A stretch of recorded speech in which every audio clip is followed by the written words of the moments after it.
half. Ireland are leading by 3 points to nil. Your commentators Julian Tutt and Stephen Jones. I think Ireland benefited greatly from a crowd that got behind them, particularly towards the latter stages of their last game. They will be appreciating that if it can happen again today. Keys, a nice little sidestep. Again, a tremendous boot downfield. He's given them, a good 40, 50 yards. You mentioned something very interesting, Julian. I think the crowd support and the numbers of these World Cup games have been very, very good indeed. For an afternoon game of a working day in Ireland, an excellent crowd for considering that the people have to come 2 and 3 times and pay their money within a week. It's a very, very good crowd indeed. Japan again stealing it, but there's an infringement in the line-out, bit of barging going on. And it really is amazing how Japan compete in the line-out, despite their height inferiority.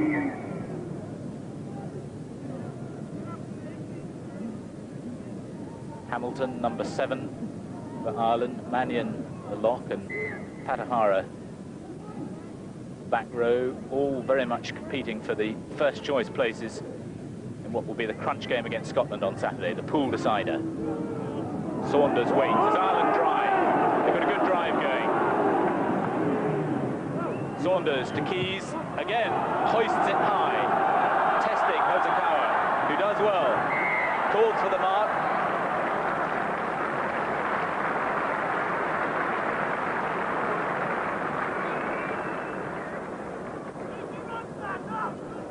And I have been hugely impressed with Hosokawa so far. Admittedly, the very first kick today he suffered a little, but generally he's played very well indeed.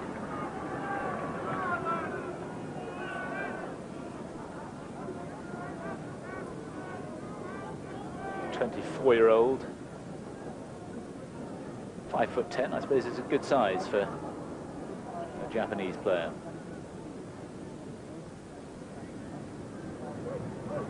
Again, Francis beaten in the line-out, stolen. Here's Hayashi playing at lock, but can play at prop and flanker as well. Ireland get it back. Oh, that's a pretty useful kick. Ireland getting the better of it in the end, but surprisingly, they're being dominated in the line-out. Neil Francis will not be pleased about that one pit season, I can tell you. He's had his problems in the Irish jersey. He's a wonderful athlete, probably one of the quickest second rows ever. He won't like what's happening at the moment. Oh, and a chance for Ireland and given. Scrappy ball from the line out this time, and the Irish forwards get through.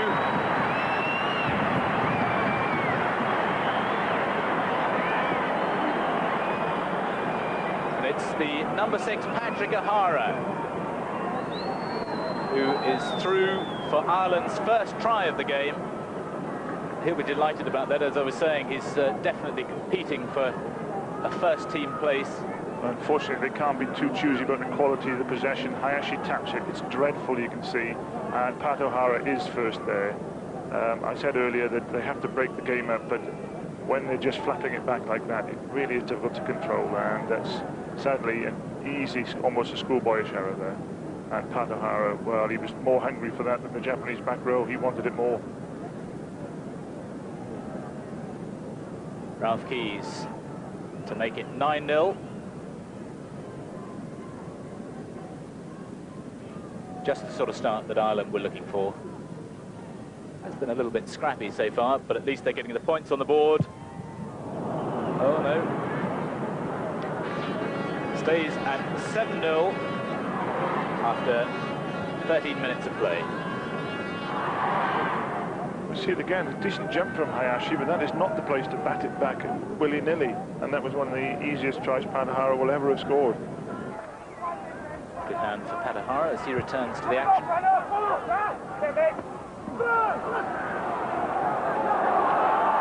scrappy ball for Japan, and Ireland very quickly through on it. Played Gordon Hamilton, nicely chipped forward by Saunders. Japan under real pressure now.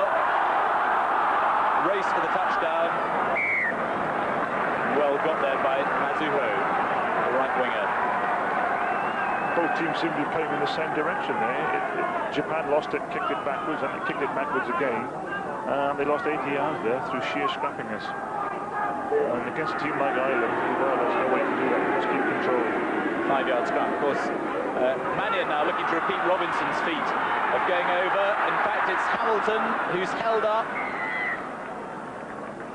Another 5-yard scrum.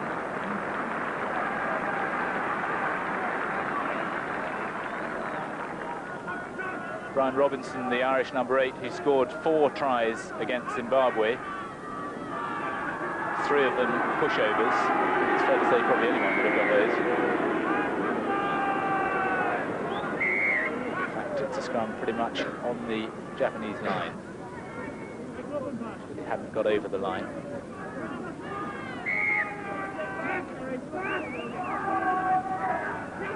He's doing his best to sort out the front rows.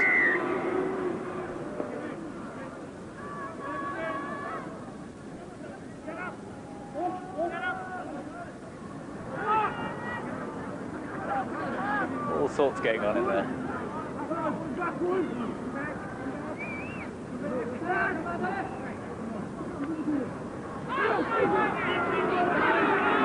Now they've sorted it. Shouts for the drive. Mannion again. Sees the line and goes for it. And all the room in the world in the end. And a really good solid platform again from Ireland. Noel Mannion scores his 2nd try for Ireland. And I think Julian, Japan were convinced that Ireland were going to drive it all the way, go for an 8-man shove and drive it all the way. The back row, you see both flankers attached to the scrum, and number 8 goes the wrong way and completely fooled. And as you said about the previous number 8, anyone really could have scored that. But I think Japan there felt it was going to be a pushover attempt. They stayed committed to the scrum, and Mannion just picked up and flopped over. Put your money on Ralph Keyes to pop this over.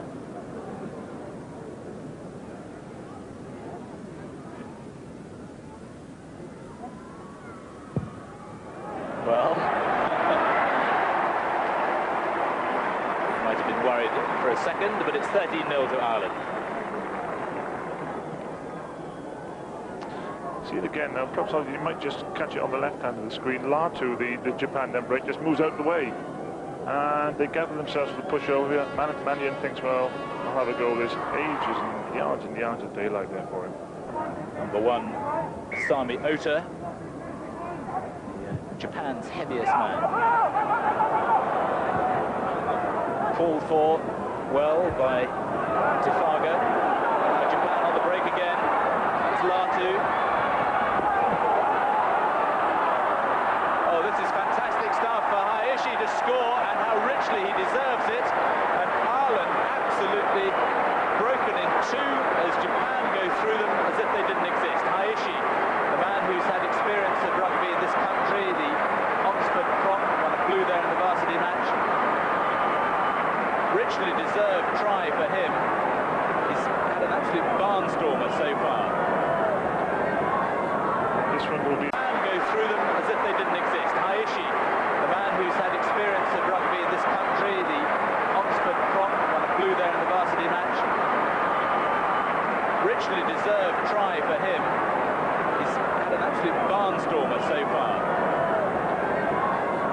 This one will be in the moments of the World Cup. Never mind what happens after that.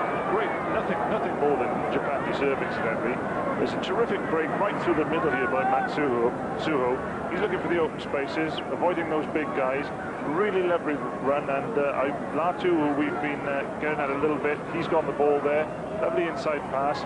Hayashi lurking inside there. He's running off the ball really well. There's the last tackler, and there's our hero. Terrific run by him. All-purpose player, rushing around behind the post. Almost forgot to touch it down. That is a really terrific try, and a great moment of the World Cup. And he's really brought the game alive. 13-6, Ireland lead with 4 minutes of normal time remaining in the first half. The conversion kicked by fullback Kozakawa. Going for the back, and it's won by Mannion. Untidy ball again.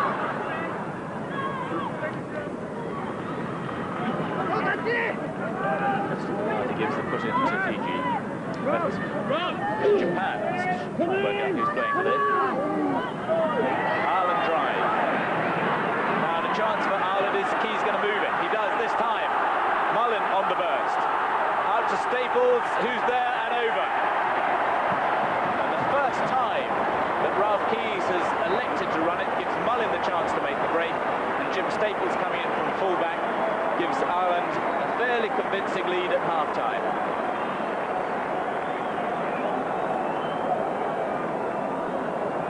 Yes, nothing too elaborate about this.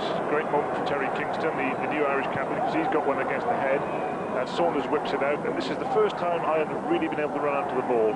Look for a burst now by Brendan Mullin, a quick man, a genuine athlete, an Irish national sprinter, and Jim Staples doesn't even need anyone outside him. He pins his ears back, and then he's got Keith Crossing outside, and that's a good try, and the first time they won a really quick ball, and the first time they've really run onto it, and also the first time we've seen Brendan Mullin, who's, as we said before, playing for his place in the first string in the World Cup. It was a surprise to many people, Stephen, that he wasn't played in the first game. Yes, I think he was as surprised as most people. But I think he'd been carrying injury, but that wasn't any excuse. Ralph Keyes then striking it beautifully. 19-6.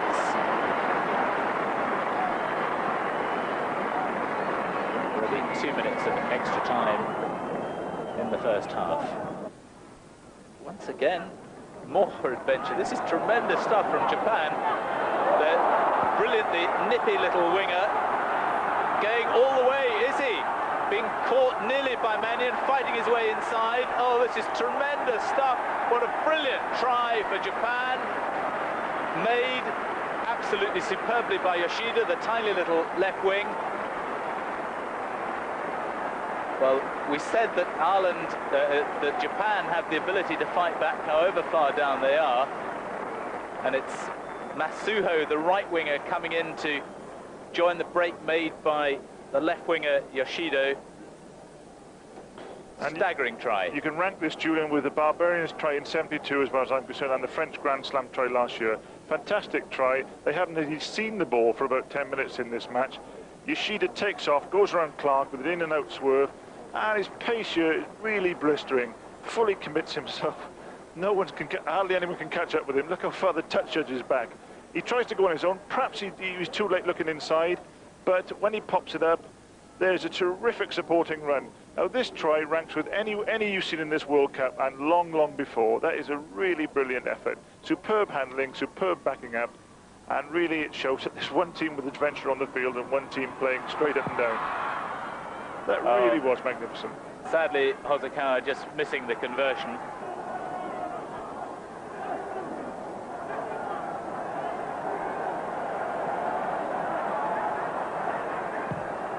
Saunders kicking for advantage and does so, taking his side 30 yards up the field. Good to see that from Saunders. He was brought into the captaincy last year for his first ever cap, which was much too early, and he's still getting over it, but that's a nice kick. Well, now Ireland short the line out, but Mannion has stolen it. Mannion going all the way, and in. Mannion for his second try of the game. And it's an extraordinary game, this, against the Japanese. Fluctuates one way and the other. And suddenly from nothing, Mannion steals it at the line out, and he's through for his second try. 32-10, Ireland lead. Yes, again, Japan have given away a fairly soft try from their own line-out throw. The throwing in's not been good for them, and Mannion's going past 2 and 3 men there, recalling a great try he scored at Cardiff against Wales a couple of years ago. Diving over and treating himself to a swallow dive.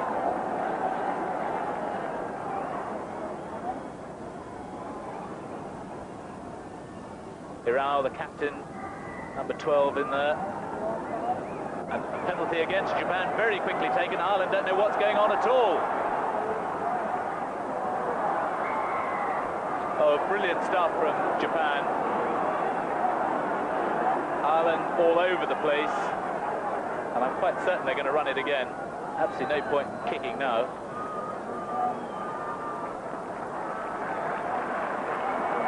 Aishi charging in. They win second phase.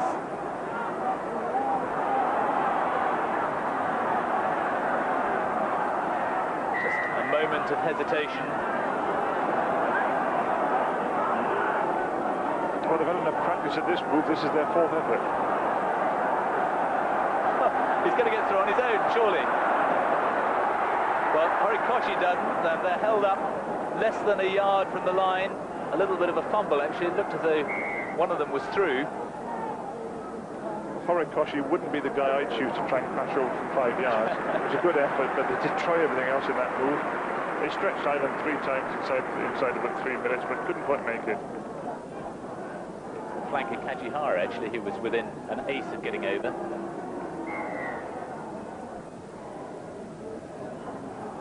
Now, if only they can get a good heel, they've got hundreds of options. They can just get the front rows to agree on packing down together. Now they do. They get the clean heel, and look at this, Horikoshi out. Well, not quite a clean ball for Yoshida, but surely it must be in, and is. And in fact, he's going to make certain that Hosokawa has an easy kick and goal as well. A very richly deserved try for the left winger, Yoshito Yoshida. Into the closing minutes of the game, but great stuff from Japan. Yeah, well, it had to come. I mean, once they sewed up this ball at the 5 yard scrum, it had to come. Orthodox blindside move, and Yoshida's so quick, he could even wait for the ball to bounce to him and still get over beyond the Irish cover. What a deserved try. What a character in the tournament, and really we'll remember him long after Japan are out of the tournament and have gone back to Japan.